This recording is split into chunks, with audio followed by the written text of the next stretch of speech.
नमस्कार। आज आम आलोचना करिबा भारतर गोटे बहुत गुरुत्वपूर्ण आउ आलोकर पर्व विषय रे। ताहा हेला कार्तिक पूर्णिमा।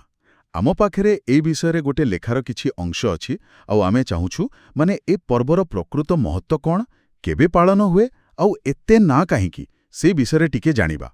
जानिछंती ए लेखारे गोटे कथा मते बड़ आश्चर्य लागिला, जोटाकू अमेरिका रे लोके हंटर्स मून कहंती। हाँ, शिकारीर चंद्र सेईटा आम भारत रे पालन होतबा गोटे मुख्य पर्व सह समान। आउ सेटा हेउछि आमर एई कार्तिक पूर्णिमा। केते मजा कथा ना। निश्चय बहुत आश्चर्यजनक संजोग। किंतु देखंतु कार्तिक पूर्णिमार गुरुत्व खाली एतिकी नुहे। एटा केवल माने हिंदू मानक पई गुरुत्वपूर्णता नुहे, एटा सिख आउ जैन संप्रदाय पई भी गोटे बहुत बड़ आउ पवित्र पर्व। अच्छा, एईटा तो गोटे विशेष कथा। साधारणतः गोटे पर्व गोटे धर्म भितरे सीमित थाए। एमती अनेक धर्म पई एटा गोटे गुरुत्वपूर्ण होबार कारण कोन होई पारे? एटा तो आम भारतर संस्कृतिर गोटे बढ़िया उदाहरण बुझिले। लेखारु जणा पडुछि जेमिति ए सिख धर्म रे ए समय रे प्राय गुरु नानक देव जींकर जन्मदिन पालन हुए। ओहो। हाँ, आउ सेमिति जैन मानंक पई सेमानंकर जो 4 मासर आध्यात्मिक साधना थाए जाकु चातुर्मास कहंती, हाँ। तारा शेष हुए एही समय रे। सेथि पई एई दिनटा विभिन्न संप्रदाय पई निज निज परंपरा रे महत्वपूर्ण। आउ एहर समय विषय रे कहिले एटा हिंदू पांजी हिसाब रे कार्तिक मासर पूर्णिमा तिथि रे पड़े। माने पूर्ण चंद्र दिन। हाँ। आउ एई समय रे चंद्र पृथ्वी रे टिके पाखरे थाए बोली कहंती, जहा पाश्चात्यर सेई हंटर्स मून कथा सह भी मेळ खाउची। वाह, पूर्णिमी तिथिर एते महत्व। आ मु सुनिछि जे ए पर्वर खाली गोटिए ना नुहे, एहला आउरी भी ना अछि बोली लेखार थिला परा। हाँ, एकदम ठीक कथा। एहाकू त्रिपुरी पूर्णिमा भी कहंती। त्रिपुरी पूर्णिमा? हाँ, आउ देव दीपावली बा देव दिवाली बोली भी कहंती।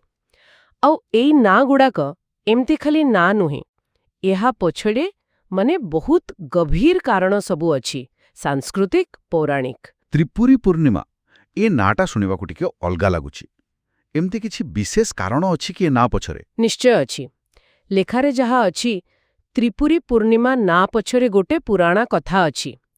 कुहा जाए कि एई दिन भगवान शिव त्रिपुरासुर बोली जणे बड़ राक्षस थिला, ताकू मारिथिले। अच्छा। हाँ, आउ तिनी लोककू ता अत्याचाररू बंचेइथिले। सेई विजयर स्मृतिरे एहाकू त्रिपुरी पूर्णिमा कहंती। सेमती देव दीपावलीर माने हेला देवता मानंकर दीपावली। एटा भी सेई स्वर्गीय महत्वकू देखाए। वाह, बहुत बढ़िया कथा।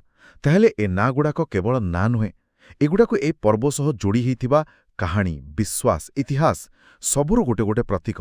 एहिटा तो बहुत गभीर कथा। तेबे आजिर ए आलोचनारू मोटामोटी आमे कौन जानिले? प्रथम कथा हेला कार्तिक पूर्णिमा खाली गोटे पूर्णिमा राति नुहे, एटा बहुत गुड़े धर्म पई गुरुत्वपूर्ण, हिंदू, सिख, जैन। हाँ, ठीक। द्वितीय रे एहर अनेक ना अछि, त्रिपुरी पूर्णिमा, देव दीपावली, आउ से पछरे गभीर पौराणिक कहानी भी अछि। आउ तृतीय रे एहार समयटा पाश्चात्यर से हंटर्स मून सह भी केमती ना केमती जोड़ी हेगिछि। एकदम ठीक सारांश कले। आउ आजिर आलोचना शेषरे मु श्रोतामानंक पई गोटे प्रश्न छाड़ी दे जीवाकू चाहिबे। आमे तो गोटे ना माने त्रिपुरी पूर्णिमार कारण तिके जानिले, किंतु ए जो देव दीपावली नाटा अछि ता पछरे आउ क्यों निर्दिष्ट कहानी व महत्व थाई पारे, आउ ए सबु अलगा अलगा ना अलगा परंपरा मिसी आम भारतर जो समृद्ध संस्कृति तार विविधता से विषय आमको आउ कोन सूचना देउछि, एटा टिके भाबिबार कथा नहे कि एहा निश्चय अधिक जानिबाकू आग्रह बढ़ेइबो।